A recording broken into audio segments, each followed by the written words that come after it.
Você coloca no livro, e você fala com muita franqueza, da questão do judiciário e das nomeações para o Supremo. Você descreve, você fala de conversas que ocorreram, e a gente sabe de histórias que ocorreram, você fala especialmente do Fux, enfim, você fala, olha, deixamos uma questão, e hoje a gente está vendo, quem está organizando, né, não é o motor, mas quem organiza, quem legitima, quem dá as ordens, quem aprisiona, quem faz as vítimas, é o judiciário. Como é que a gente pode entender que, com tanta oportunidade de fazer tanta nomeação, a gente meio que deu a corda para se enforcar? Não, eu trato disso. Posso não ter sido competente para ser entendido. Ministros conservadores, porque nós temos... Primeiro, precisa acabar a hipocrisia no Brasil. Nos Estados Unidos, eu falo sobre isso, republicano é republicano, democrata é democrata. Não vai, com raríssimas exceções, raríssimas, em 31, não vai para o Supremo se não for democrata, se o governo é democrata. E agora mesmo nós estamos vendo isso lá nos Estados Unidos. Os democratas estão fazendo de tudo para impedir uma nomeação que vai dar uma maioria conservadora para o Supremo americano, porque ele é um republicano de carteirinha, vamos dizer assim, né? Qualquer tese. Porque nos Estados Unidos é simples para indicar o ministro para o Supremo. Tem 10 questões aqui. Se você passar de 2 que você não concorda, você está fora. No Brasil, não. Quando nós chegamos ao governo, quando eles estavam no governo, não. Podia nomear só gente deles. Aliás, no Brasil, de tempo em tempo, se dava um golpe e se trocava o Supremo, né? Como fizeram em 64, né? Como o Getúlio fez também, entendeu?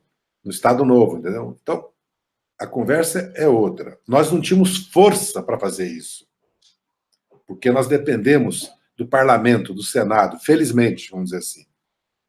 E dependemos dos poderes que existem no país. O Supremo influencia a indicação do ministro. O STJ nem se fale, porque o governo tem pendente lá no STJ bilhões, dezenas de bilhões, e problemas gravíssimos, entendeu? Os governadores, os deputados federais influenciam, e nós temos só 80, 90 deputados, a esquerda tem 120 deputados, tem 20, 23 senadores, e os escritórios de advocacia dos grandes advogados. Vamos falar as coisas claras, porque é tudo assim. Porque ontem mesmo eu estava conversando com um cidadão, ele me falava assim, ô Zé, nós estamos querendo, daqui a pouco eu vou embora do Brasil, eu fui vender minha concessão para uma grande empresa privada, estava dando tudo certo, aí o diretor falou, mas tem meus 20 milhões, né? Eu estou dando esse exemplo, por esse lenga-lenga, que corrupção é de político, entendeu? A corrupção está na essência e no coração do capitalismo, porque é o dinheiro que está na essência do coração e o lucro. Isso não quer dizer que nós devemos aceitá-la, né? Então eu digo o seguinte, nós nomeamos 2 ministros conservadores, 3. O Peluso, que nós todos fomos contra, mas o meu irmão, amigo, certo?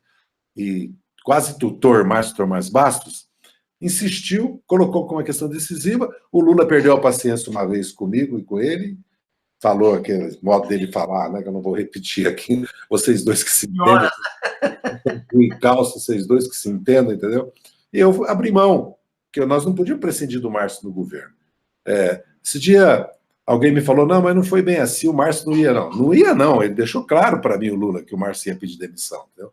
Que foi o Peluso, que, aliás, foi um excelente ministro, corretíssimo, a bem da verdade. Eu já pedi que amigos que são advogados, né, dissesse, o dia que encontrasse com ele isso, que sempre teve uma visão republicana, de Estado, se comportou corretamente. Depois o Carlos Alberto Direito, que era um homem conservador, vamos dizer assim, carismático da Igreja Católica, tinha muito o pedido dos ministros do Supremo, ele estava com uma doença terminal, certo?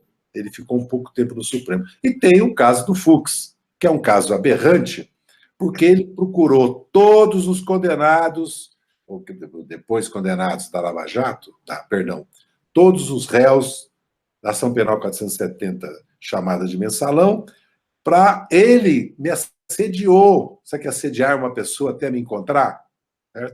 Para dizer, primeiro, que ele conhecia realmente o processo, as vírgulas do processo, para bater no peito, dizer que matava no peito, que nós éramos inocentes, que nos absolver. Esse é um charlatão, não é? Eu não exagerei, porque eu fiquei muito preocupado em exagerar.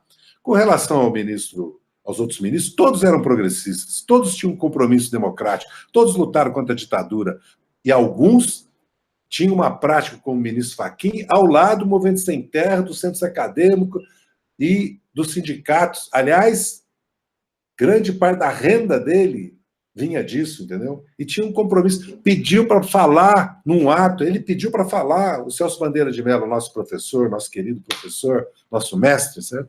O pai foi meu professor, ele também, como o Ataliba pai e o Ataliba filho, porque eu voltei na PUC depois de 10 anos, né, que eu fiquei na clandestinidade.